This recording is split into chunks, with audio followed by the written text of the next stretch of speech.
What's up, everybody? I'm John Middlekauff. You know what I need you to do. Subscribe to our YouTube channel. We got content for days reacting to every NFL game all the time, every single day. Subscribe, like the videos. Let's go. What is going on, everybody? Time for the mailbag. At John Middlekauff is the Instagram. Fire in those DMs and get your questions answered on the show. Let's do it. Okay, start with Nick. Which player positions do you think are the easiest to scout for NFL teams? I know none are easy, but are there certain positions that seem to have less misses than others? I bet if you did a big study, there might be a couple positions that have, like, over the course of 20 years, a higher hit rate. I think I remember seeing during the combine Chris Sims, who was doing the live show with Florio at the combine. Every GM they had on, he'd ask the toughest positions to scout, and I think universally they all answered defensive back, some combination of safety and corner, and most landed on safety. And I agree. I always thought that was a really hard position. Some guys are pretty obvious; they're really good players, but for the most part, I mean, once you get past like the top guy, it's can be very, very difficult, and not just in the eye of the beholder, but so many teams look for different things, and now the game's become such a space game. I always thought guard and an interior offensive lineman was relatively easy in the sense of, like, you could see that translating, especially if they're playing at a big school. They have the physical requirements, especially now so many teams running the zone scheme. If you're a good enough athlete, obviously, if I get to know you, the person matters a lot. Like, you kind of got to be a tough guy. You're not going to find many guards and centers who aren't just kind of badasses. Now there's a big difference between being like an all pro and like you know, a Pro Bowl level guy, just a solid starter. But I think most of them, from an intangible standpoint, toughness uh, is pretty highly regarded for that individual. I always found like running back relatively easy position to be like, yeah, this guy can play, right? This guy's going to be able to play in the NFL running back. I think receiver, because there's so many of them, it's by far the most amount of guys at any position. I think when you have such scheme specific stuff, teams that run like a 3-4 and need a 5 technique or a big nose tackle, like there are only so many guys in a draft that fit some of your measurable criterias. So you kind of know exactly what you're looking for. In kind of, let's say you have a group of 6 or 7 guys that are draftable, there can be a big gap between the top two. But when you're just looking generically, like, we need a wide receiver, like, there's a million different flavors. So it's like, which one do you like the most? And, in a draft, you got everything from like vanilla to Rocky Road to mint chocolate chip. You got speed guys, you got little guys, you got guys that can play slot, you got only outside guys, you got contested catcher guys, you got guys that can break tackles, you got guys that aren't that smart but physical freaks, you got physical freaks but average hands, which, can be hard to try to kind of narrow it down. But I think it helps a lot when teams, like, the longer you've been somewhere, right? Like, if you went to the Rams facility or the Niners facility, like, they got pretty specific things because the coach and GM have been there for 7, 8, 9 years, right? When you have turnover, you kind of freelance sometimes. Like, Andy Reid's got a pretty good idea of, like, things he likes to look for. The Harbaugh brothers. Sometimes you get like a new coach.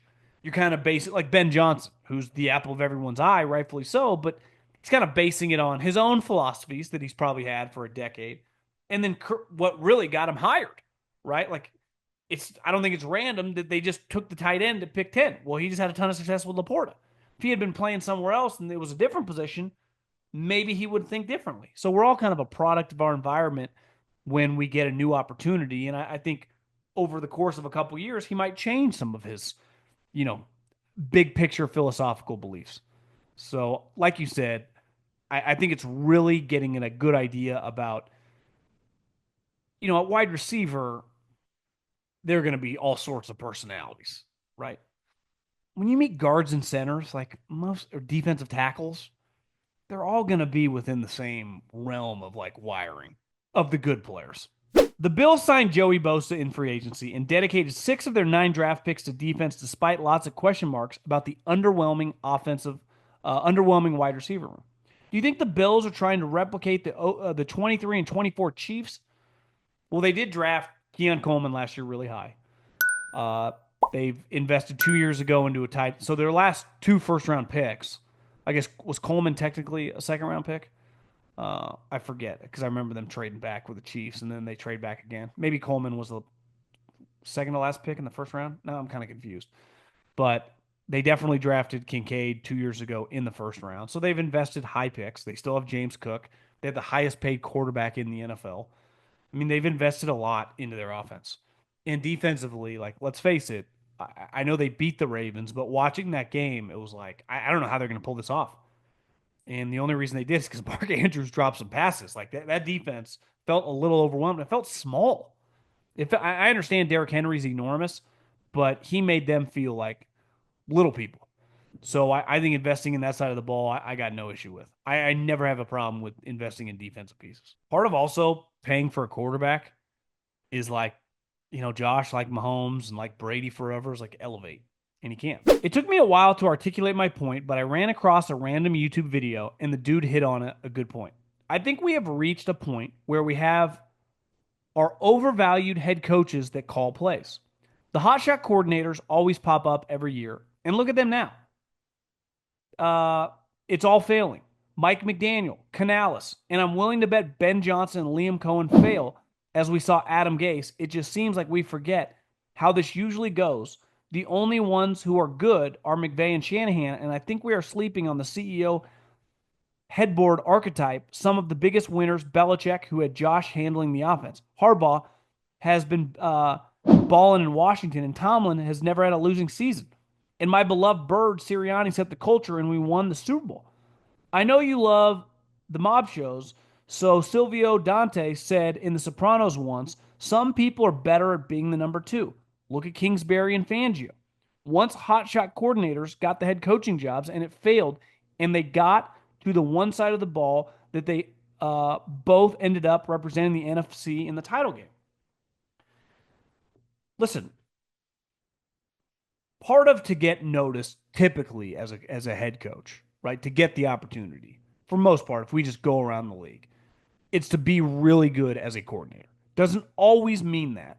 But Belichick became a head coach in Cleveland and then got another shot in New England because he was known as the greatest defensive coordinator of all time. Now, you can be Andy Reid, who had never been an NFL coordinator, and the Eagles thought a little outside the box. But when you just look at most of the, especially coaches under 50, had been a coordinator, right? Kyle Shanahan, Sean McVay, Mike McDonald, Jonathan Gannon. If I just start going across the country. Now, some of these guys didn't necessarily call plays, some of them did. But I do agree that just because you are a great play caller does not mean you're going to be a great head coach, right? You could be the best chef in the state of California or in Arizona or in Nevada or the best chef in the West Coast. Does not mean you can run a good restaurant. They're completely different skill sets. We were out to dinner on Sunday night, first time in a long time.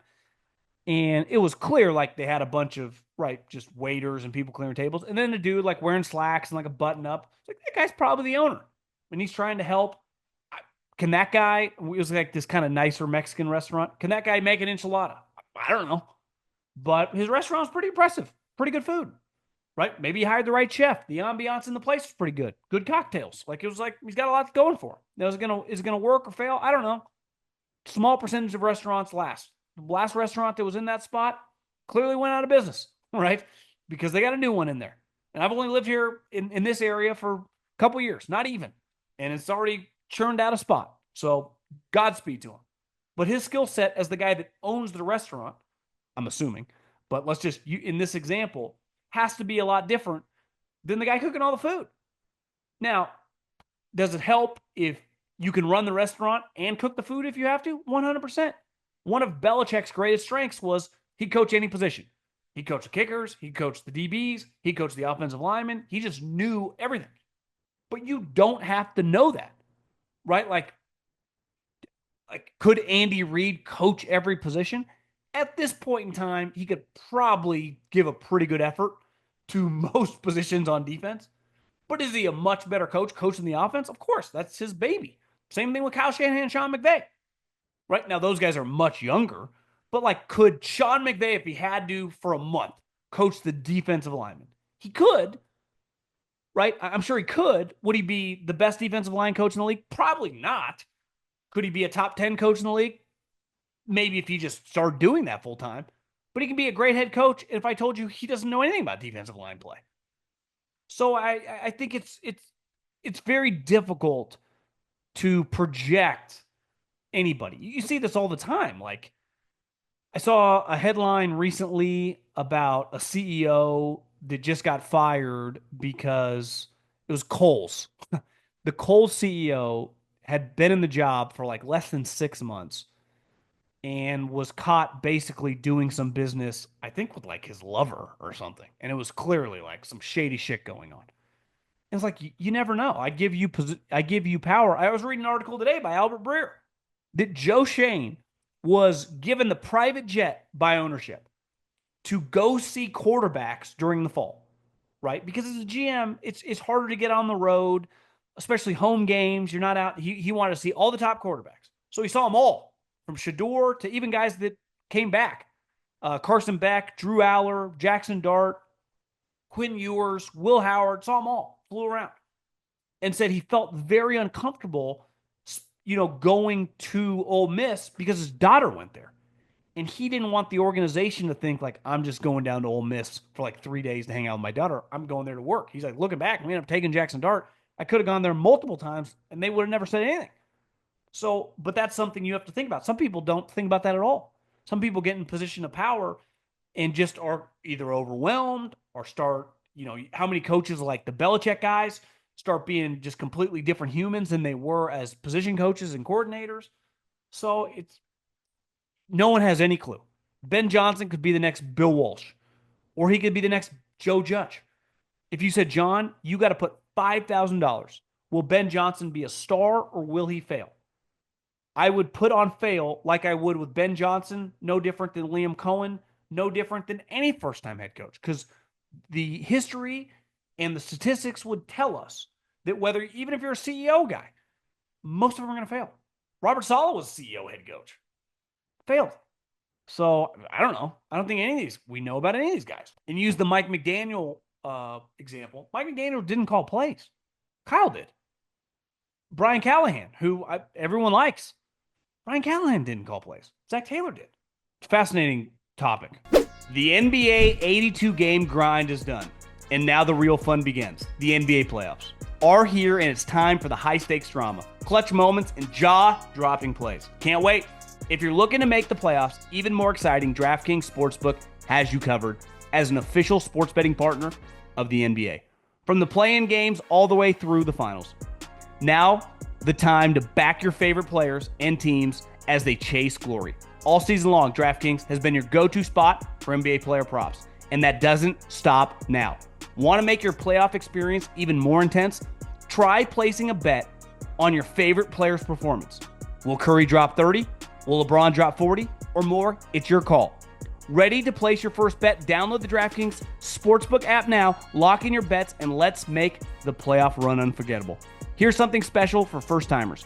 New DraftKings customers bet $5 to get $200 in bonus bets instantly.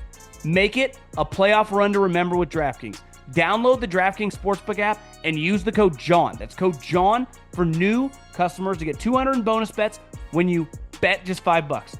Only on DraftKings, the crown is yours. I know you're more of an NFL guy, but what are your thoughts on Dan Lanning and the Ducks? I'm a lifelong Duck fan and never remember a coach like Lanning who reloads Oregon's roster every year rather than tries to build up one good team every 3 to 4. Lanning's been a head coach for 3 years, and he already has produced the first and second most Ducks drafted in program history these past 2 drafts. 10 Ducks this year and 8 in 24. What are your thoughts on him and the projection of the program? I would say he's clearly a stud. I heard more NFL GMs, and I watch, I don't know, minimum half the league's press conferences on Thursday and Friday night of the draft. Them mention from Sean McVay to to Adam Peters. I mean, teams that drafted Oregon guys sing this guy's praises. They love him. And I don't think it's random that Alabama, once Saban retired, went right after him. He said no. I think he's a stud. Now, to win a national championship, it's obviously hard this year. The way they drew Ohio State, tough draw as a 1-8 seed, but he's a badass. I mean, clearly, I like him a lot. I think he has a chance to be, I would say, the total package. Chip revolutionized the offense. Uh, Obviously, Mario recruited at just an incredible level pre NIL. Oh, it was like Ducks NIL. It was like, hey, we take care of you. But Mario can recruit, and Lanning feels like the combination of them both. So I think my buddy Guy, who works at Big Ten Network, we used to do a San Francisco 49er podcast together for a long time. He got me started in radio. He does Big Ten games, and he did the Big Ten spring Oregon game. And Dante Moore, the quarterback, who was the 5-star that went to play at UCLA for Chip, and then Chip left and he transferred up there. That it basically came down to UCLA and Oregon. Now they got him. He's going to be the starter. Guy was telling me they fucking love that guy. And I saw a couple passes he made. I guess it's a spring game, but he's a big time talent. So listen. I think the goal if you're Oregon is like, how do we take that next step and become Oregon or Georgia and Ohio State, right? Because we're close. We're like, you could argue right now with Harbaugh leaving, some question marks with Michigan, Saban leaving, question marks with Bama. I think the bar right now is like Georgia and Ohio State, right? They've won a bunch of national championships. Ohio State won it this year. Georgia won a couple, producing all these NFL guys. I think Texas is coming hard, right? With the NIL and Sark and how good that team is. They're probably right butting into that. And I think Oregon's right behind them. Like, how do we take that next step? Like Texas, like, how do we get to the national championship game? How do we win a national championship? It's hard, but I think they're right there. I'd be pretty fired up. I mean, I'd be pretty fired up if I was an Oregon fan. I'm a big Bears fan and love the additions made this offseason.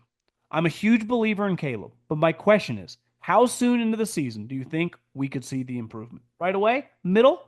End of the season? Well, there's going to be a ton of pressure on him right away. So, the intensity of the hype of this team is going to be stupid. Now, good thing for you guys. Same thing for, the Lions. There's pressure, but it's like they're not like the Cowboys or the Eagles in the sense of the way they're covered. So they're loaded and they're expected to make the playoffs now, but the coverage of them is a little different. The pressure on Jordan Love and the pressure on JJ McCarthy. So you got a lot of teams with pressure in your division, but the intensity of the Bears, and rightfully so, like I think they're pretty good. They had an incredible offseason. I mean, they've just added sweet players at key positions, especially offensive line, guards and centers. I mean, they got two brand new guards and a center that are good. So I think the expectation would be to make a wild card. And to make a wild card, they need Caleb Williams to play well. So to what those stats are, is that 28 touchdowns and 10 picks? Is that 35 touchdowns and 11 picks? I don't know what the stats are, but I think you'll be able to tell. Is it getting rid of the ball fast? Is that playmaking ability mixed in with that? Do they have a top, I don't know, 10-ish offense? Are they one of the best offenses in the league? Not like top 5, but clearly a top 10-ish scoring offense by midseason. Um, yeah, I mean, it's a good question. I don't necessarily know how to answer that 100%, but I think I think some things in life you kind of know when you see it. Now, once we get to that point, is this guy a Pro Bowler or is this really good starter? We got something here. I think you'll have a pretty good idea by midseason. It's like, okay, we're going to be okay here, or we got a problem. And I would lean, you're going to be okay. From Australia, watch YouTube videos. Question for the back. I've heard you and Colin multiple times talk about the Dolphins and how there's a chance they're going to be one of the worst teams in the NFL. I'm a Tua fan and will ride with him as my quarterback. But are your judgments on how poorly the Dolphins will go strictly due to his play, injuries, or just the organization's direction for the future in their coaching staff, players, etc.? I'd like an outside perspective. Well, I'd say obviously his status as a player is always in question, given that a concussion. Let's just say, I mean, God, I'm not. No one's rooting for this. No one wants to see this. But if he does get a concussion, it would be the loudest conversation of any definitely big name player of like he can't play anymore. And whether that's fair or not, and I thought last year was so egregious, like he can never play again. It's like, guys, it's his decision, not yours. Now, I thought the league would step in. They didn't.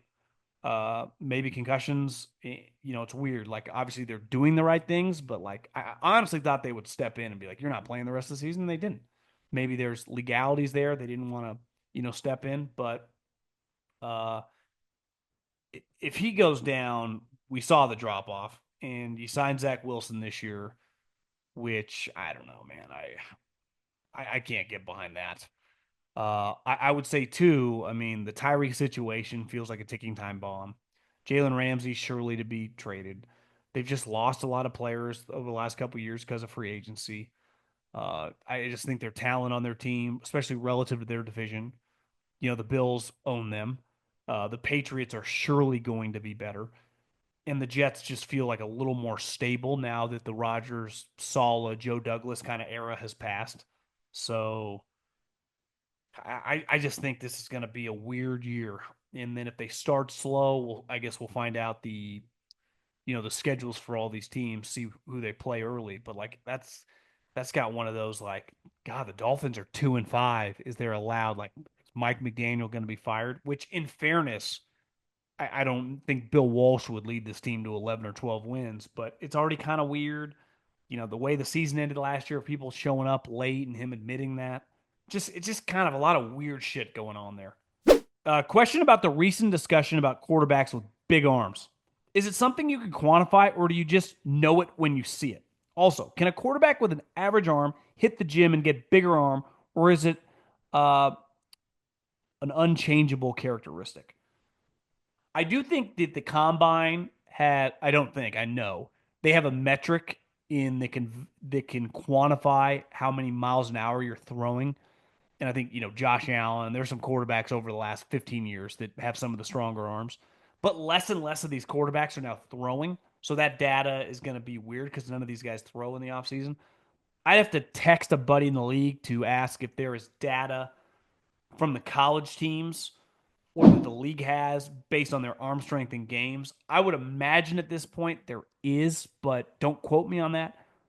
I do think when you've just been like let's say a college scouting director, and I've been in the league for 20 years, I got a pretty good idea where your arm stacks against the guys of the last 10 years, right? And the top guys from Josh Allen to Caleb to Jaden Daniels to you name it, Trevor Lawrence. I can kind of get a feel for where you fall. And then I can look at some of the guys that we thought were going to be good that weren't, and then some random guys like a Brock Purdy that we like, that we think he has an average arm. You're around football long enough, you kind of know it when you see it, and you can kind of feel it. Now, it's much easier. That's why people like when you run 40s because, like, I think this guy's fast. And then he runs a 4.48. Like, yeah, he's pretty fast. But there's a big deal. Like, I think this guy's fast. And then he runs a 4.32. You're like, damn. It's like, I don't know how fast this guy is. And then he runs a 4.6. So I think arm strength is one of those things where it's like, you kind of know, right? Drew Brees didn't have the biggest arm. Alex Smith didn't have the biggest arm. You watch, I think Lamar's arm definitely feels a little stronger than I thought it was in college. You knew Josh and Mahomes and Herbert had big arms.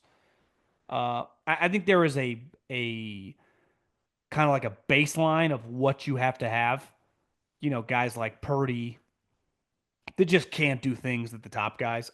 It's weird. Like Jalen Hurts can throw a great deep ball, but like his drive throws, I would say aren't as strong as you would think based on his deep ball. So every quarterback is a little bit different. I always thought quarterback, like Jared Goff. I walked right by Jared Goff at the Super Bowl. He's huge, right? But it's like he doesn't like Kyler Murray has a way stronger arm, and he's got Kyler Murray by 7 inches. So sometimes Michael Vick was not the biggest guy, but the flick of the wrist, it was like this guy's throwing BBs. So I don't know. Hey, genius. Some of the best running backs of all time were like 5'9". And Jeanty was undoubtedly a great talent any year. No one's arguing with you. My argument on Jeanty is not that he's a good player. Of course, Jeanty's a good player. Do you watch him play? You go to his YouTube page. He's fucking awesome. I just think drafting running backs really, really high is a pretty risky proposition. That's all I said. That I would take offensive linemen over running backs, especially in a draft where I can get a starting running back later in the draft. That's my point. And he's 5'8". It's like, well, Barry Sanders. I'm not comparing anyone to Barry Sanders. What, Emmett Smith? That's who you're comparing him to? It's like, well, Cam Ward plays like Patrick Mahomes, a little bit of Marino and Elway. I mean, if that's what we're going to do, I saw Howie made a comment. He's like, the first 10 picks of the draft, every time we looked up, their comparison was like Abdul Carter. Next, Lawrence Taylor meets Micah Parsons, Cam Ward. Little bit of Mahomes meets Elway. Travis Hunter. Dion meets Justin Jefferson meets Darrell Revis. It's like, guys, that's not the way this works. I mean, yeah, it's like, what are we doing? But it's always like, next Emmett Smith. Well, if he's the next Barry Sanders, the Titans should have taken him one. Why is everybody assuming Arch Manning will declare? It will only be his first year starting, and I don't think the Manning family wants him to rush. Eli and Peyton both started 3 years in college, and money isn't an issue. I can see Arch staying in school 2 or 3 years. Do you know what's funny with Arch Manning? And you just did what we all do. You brought up Peyton and Eli. Peyton and Eli are his uncles, not his father. Now, I'm not saying that they don't have a huge influence and are obviously very close with Cooper, but I think sometimes we talk like Arch, like he's Peyton or Eli's. Like, no, he's Cooper's. Now I'm with you. Like, I don't think anyone knows. Like, I would, if you're a betting man, he's more likely to be multiple year starter at Texas than a 1 year starter. But let's say they win the whole thing, he wins the Heisman. Who knows? No one has any clue. I think the hype machine on Arch, I I think it's one of the craziest. I mean, Caleb was starting. Trevor Lawrence was starting. This guy hasn't even been a starter. Now he's played. He got to start some games because of Ewer's injury, but we talk about this guy like he's a 3 year starter. I feel like it's unfair. He's 20, 21 years old. I'm rooting for him, but man. Do you feel that the safety position has really decreased in importance over the past 15 years? Think how big of stars guys like Ed Reed, Troy Polamalu, John Lynch, Brian Dawkins were. Now it seems as if there are no stars at that position. Uh, I think one thing that all those had in common, Ed was a hybrid, but you could even go to the LLB teams with Cam Chancellor and Earl Thomas, is they were the biggest hitters in the league. So when you went across the middle, those guys were involved in huge tackles. One of this viral video every once in a while that creeps into my feed is Takeo Spikes saying that Brian Dawkins either told him before the game or in the huddle that said, I plan on taking that man's soul, speaking about the wide receiver when he ran a go route. And Takeo Spikes, one of the all-time badasses, who I actually talked to at the Super Bowl, and he still looks like he could play, that those guys would annihilate you. I mean, Brian Dawkins' nickname was Weapon X. John Lynch got into the Hall of Fame on literally forcing other dudes to go to the blue tent. Right? I mean, Ed Reed was just kind of had a little Dion to his game, made some incredible plays on the ball. But when I think Troy, I think the guy like flying over the pile in that version of like the tush push, right? I mean, it's a legendary play, I think, against the Bengals where he flies over on the goal line. So I think part of it is like they don't hit as much. That used to be a huge sexy part of that position. I do think that these guys that are still playing in the league, if you allowed hitting, would be bigger stars. But I would, just thinking about it right now, would imagine that that's a reason. Is there a chance that using Travis Hunter as a two-way player could cause resentment and division in the Jags locker room, particularly on defense? The Jags starting corner and nickel, Tyson Campbell, Jerry Jones, and Jordan Lewis are second, third, and third round picks, so not bad. Imagine you're one of those guys, or the other DBs further down the depth chart. You're in all the DB meetings for a week, but then the big passing down situation, Travis Hunter comes in and takes your spot because the Jags want to justify the trade. Well, here's the thing. It will only cause resentment, like anything in life, if you're not good enough. If he is better than those guys, like early on, there's a natural young people egos. If he goes, this guy's better than me, what are you going to say? But if it goes, we're not as good when he comes in because this is impossible, then yeah, people would be mad. I had someone in the league, their idea was like what they could see him being a full time wide receiver and basically just come in on third and longs. On third and longs when they just kind of, a specific, we're running like a man to man, some sort of concept in the defensive scheme in that package. And he just comes and they just flex him out wide and whoever bumps into nickel and someone comes out the game. I think resentment is natural in most of these situations. Think how many GMs had to call an agent or call a player after the draft. It's like we don't even know if this guy can play or not, but like I have to call my star receiver because we drafted a dude in the second round. I'm sure it happens. I can imagine it actually happens a lot. And I heard Chris Ballard say that he's like, I get so tired of these agents call me like after Friday of the draft. Like, what does that mean for my player? What do you mean? What does it mean? It means nothing. Like, see him at training camp. Like, we hope he's still the starter. But like, this is the NFL. This is competitive. So it's like some competitive energy is good. I do think there's a balance, and I hear you because I don't care what you do in life. If you are working in a situation where you go, like, I don't think there's any gap, like, I'm just as good and I'm putting in more time, that can get weird. So I do think it's fair. It's a slippery slope, but players are also not dumb that they see what you invested. So they get it initially. But we talked about this with the Shador Sanders thing. At the end of the day, you're going to just have training camp and the pads are going to come on and plays are going to be called just against your own team. Remember, before you start game planning against opponents and everything, you practice against your own team in pads for multiple weeks. So you get a pretty good feel for your room, like if you're a guard, like the other guards, the other centers, if you're a DB, the other corners, the other safeties, and the receivers. Like after a couple weeks, you got a pretty good idea who can play, who can't play, at least based on camp, right? So it does become a meritocracy pretty fast in these guys' minds of like, this guy can't play. How often do you hear veteran players go, yeah, and like a week in, we were in trouble.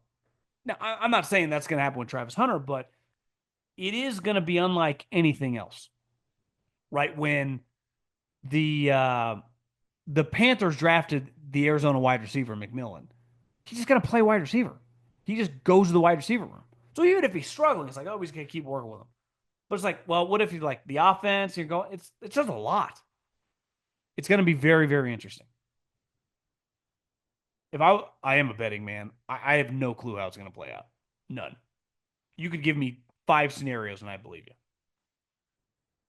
He just ends up as a wide receiver only. He just ends up as a corner only. He tries to play wide receiver and a little bit of corner, and it's just too weird, doesn't work.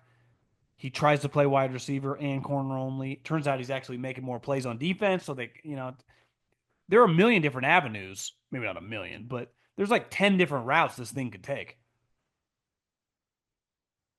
And like you said, no one's even talking about like, what about the team?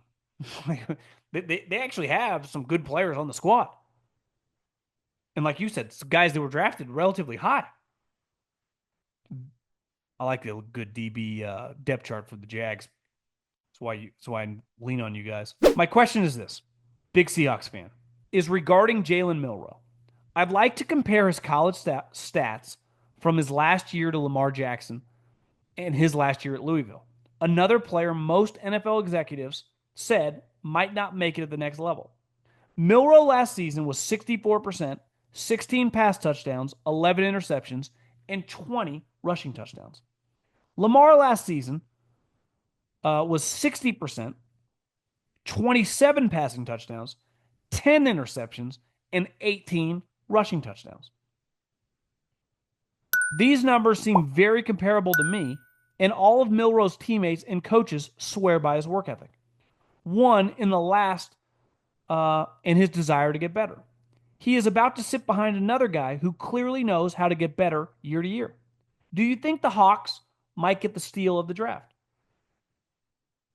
It's kind of crazy, right? I think Jalen Milroe was viewed as failure would be strong, but definitely like a bumpy, rocky season. And Lamar, remember, Lamar was pretty controversial too. I was wrong. I thought that he was pretty inaccurate. And he is a great example of someone who has improved dramatically in the NFL. Now, here's what they did. And this is where it makes it unique. Where was Mike McDonald? He was there. So it's like Mike McDonald, let me just pull up his old wiki. Lamar gets drafted. Yeah, I mean, he's there the entire Lamar time except for 1 year when he leaves in 21. But he saw from the linebacker coach from 18 to 20.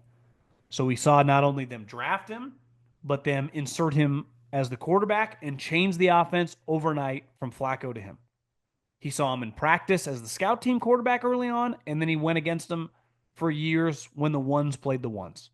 So I think his idea, seeing this player, is more unique than most coaches who have never been around Lamar Jackson. Because just coaching against Lamar, if you're another team, is different than every day seeing around him. Because to me, when I think about Lamar, is and knowing a buddy, couple actually guys with the Ravens. I mean, the way they speak about the guy, and this is how all the best quarterbacks are very, very well liked in the building in terms of intangibles, toughness, the way the teammates vibe off him. And like you said, Milroe fits all that. So part of the way to improve is to be a football junkie. Lamar is. By all accounts, Jalen is too. If he improves, he has a coach who can see the vision. He has a GM. Like, don't get it twisted. John Schneider's a traits guy. Who did John Schneider love 5 or 6 years ago? I guess 7, 8 years ago. He wanted to trade Russell Wilson for Josh Allen. He wanted Josh Allen. And Cleveland said no. And they ended up taking Baker Mayfield. And even Russell Wilson was like kind of small, but he had traits. He could run and he had a big arm. Sam Darnold, Geno Smith, like he loved Drew Lock. So Snyder's kind of a scout. He'll take some swings for the fence. So yeah, listen, more often than not, Lamar Jackson does not happen. But when you factor in Jalen Milroe started for Nick Saban, led them to the playoffs, and made a throw in the game against Auburn that how many guys could have made? Rolling to his left, BB in the back of the end zone to get them in the game against Michigan. I think sometimes it's hard to unsee the inaccuracy. And while their percentages were a little different, I think if you watch the wrong game, I remember Lamar playing Mississippi State, I think in the bowl game, and he's had a couple throws that I couldn't unsee. And you realize, like, listen, John, he made a million throws. Early on, we're going to have him run around. And it turned out Lamar Jackson's like the fastest guy ever. And then Andrew Berry, the Browns GM, was like, yeah, I think this guy's faster, which I think is a pretty bold thing to say. Because I think if Lamar had run a 40 at the combine, he would have ran faster than Milroe's 4.40. I think he would have ran like a 4.30. But regardless, Milroe's play speed is elite as well. So, yeah, I mean, I think in the third round, when you say best case scenario, it'd be one thing to take him in the top 10, like an Anthony Richardson situation. It'd be like, that's pretty crazy. Third round, you could argue it's a no-brainer. You could argue it's like the easiest pick they made the entire draft. It's like, well, if this guy just becomes 70% of that, we're not even looking for the MVPs and one of the best players in the league. Can he just become a dynamic starter who has some accuracy issues? We're fine with that. So, yeah, good research there.